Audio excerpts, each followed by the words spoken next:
Kudretlerin sahibi Allah içindir. O, kim Allah, Rahman ve Rahim'dir. Hesap ve ceza gününün sahibidir. Baştır. Nimet verdiklerin yoluna ilet. Sapanların doğrudan sapanların yoluna değil diyoruz. Fatiha suresi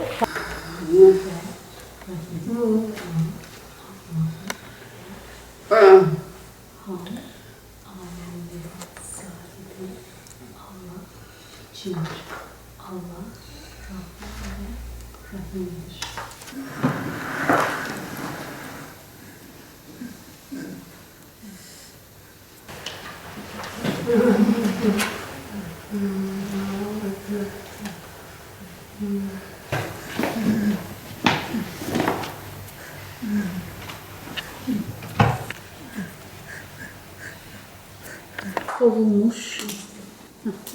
Kovulmuş şeytanirracim. Kovulmuş şeytan şerrinden Allah'a sığınırım. Rahman ve Rahim olan Allah'ın adıyla izni Rabbi vellezi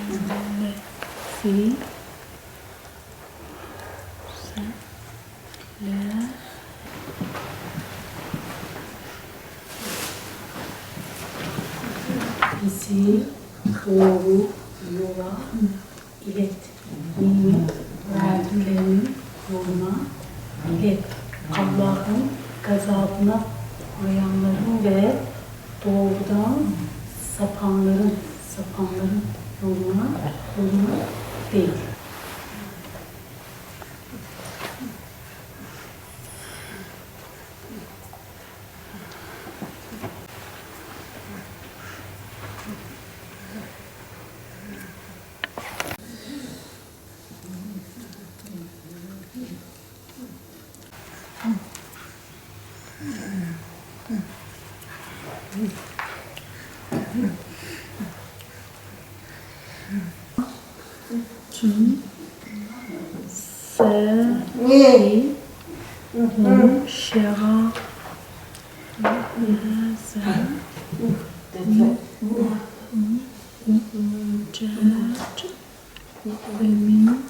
Olan şeytanın şerrinden Allah'a sığınırım.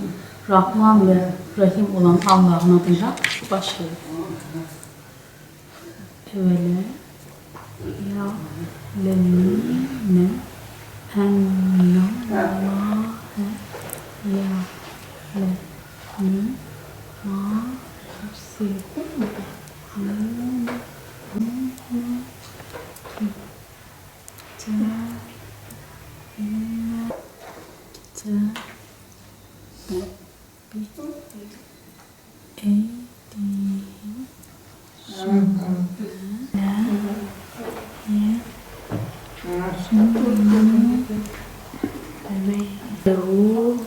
Bihi semenen qalila ve veylun كفروا أيديهم تدنسون يهاجنكم النار إنما تجمة 2016'dan itibaren işitme engelli kadınlara yönelik işaret dili kursumuz var. Kur'an-ı Kerim'i parmak alfabesiyle öğretiyoruz. 2016'dan bu 2025'e kadar birçok öğrencimiz Gaziantep'te kadın öğrenci işaret diliyle Kur'an-ı Kerim'i öğrendi ve mezun ettik. Şu an hala devam eden, aktif olarak sınıfımız devam ediyor. Burada hem Kur'an-ı Kerim'i öğreniyorlar hem dini bilgilerini öğreniyorlar. Onlar için burası hem bir manevi destek aldıkları bir yer, toplanma yerleri. O yüzden hem kendileri gibi işitme engelli öğrencilere, bayanlara ve erkeklere hem de normal insanlara aslında ilham kaynağı oluyorlar. Çünkü dini öğrenmenin veya işte bir şeyleri başarmanın önünde bir engel olmadığını gösteriyorlar. Parmak alfabesiyle hiç duymadan Kur'an-ı Kerim'i öğreniyorlar, ezber yapabiliyorlar, Kur'an-ı Kerim'in anlamını anlıyorlar, hayatlarında uygulamaya çalıştıkları pratik ibadet kurallarını öğreniyorlar. Onlar için çok güzel bir şey aslında kursun olması ve memnun olduklarını söylüyorlar.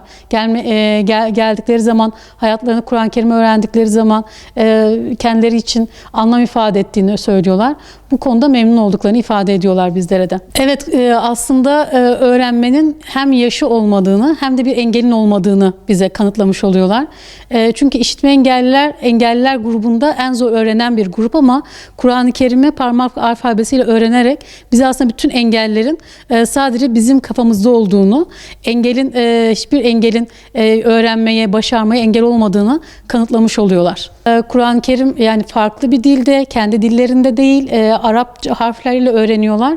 Allah onlara o kapıyı açıyor gerçekten. Çünkü onlar öğrenmek isteyince Kur'an-ı Kerim'i bir kolaylaştırıyor ve onlar da bunu çok kısa sürede, yani normalde öğrenme hem yaş olarak yaşları var hem de işitme engelliler ama bir ayda, birkaç haftada emek vererek Kur'an-ı Kerim'i öğreniyorlar. Onun bereketini de görmüş oluyoruz. Ebru, sen Kur'an-ı Kerim öğrenmeye ne zaman geldin, başladın? 2023'te geldim. Kur'an-ı Kerim'i öğrendim. Allah razı olsun. Kolay Kur'an-ı Kerim'i öğrenmek. Arkadaşlarım bana tavsiye ettiler, söylediler. Zor mu, kolay mı bilmiyordum. Kafam karışıktı. Ama gelince Kur'an-ı Kerim öğrenmenin kolay olduğunu öğrendim. Kolayca öğrendim. Çok teşekkür ederim. Peki Kur'an-ı Kerim öğrenince nasıl hissediyorsun? Sen hissediyorsun. Ben önce kafam böyle üzüldüğüm zamanlarda hep kafam karışıktı. Şimdi Kur'an-ı Kerim okuyorum, rahatlıyorum çok şükür. Öğrendiğim için Allah razı olsun. Çok seviyorum Kur'an-ı Kerim okumayı ve çok mutlu hissediyorum. Kur'an-ı Kerim öğrenmeye ne zaman başladın, geldin? Önce biliyor muydun? Kur'an-ı Kerim önce biliyor muydun? Ben 2022 yılında geldin, istedin öğrenmeye. Çok evet, döne arkadaşım bana Kur'an-ı Kerim kursunun olduğunu söyledi. Ben geldim. Arkadaşlarımı çok seviyorum. Kur'an-ı Kerim'i öğrenmek çok güzel bir şey. Sen bana öğrettin. Önce yavaş yavaş öğrendim ve başardım. Şimdi Kur'an-ı Kerim'in hepsini tek tek yavaş yavaş okuyorum. Çok teşekkür ederim. Hamdolsun. Önce hiç bilmiyordum. Öğrenememzem, sıkılıyordum. Evde oturuyordum, düşünüyordum. Ben öğrenebilir miyim diye. Döne arkadaşım söyleyince geldim ve öğrendim. Şimdi çok mutluyum.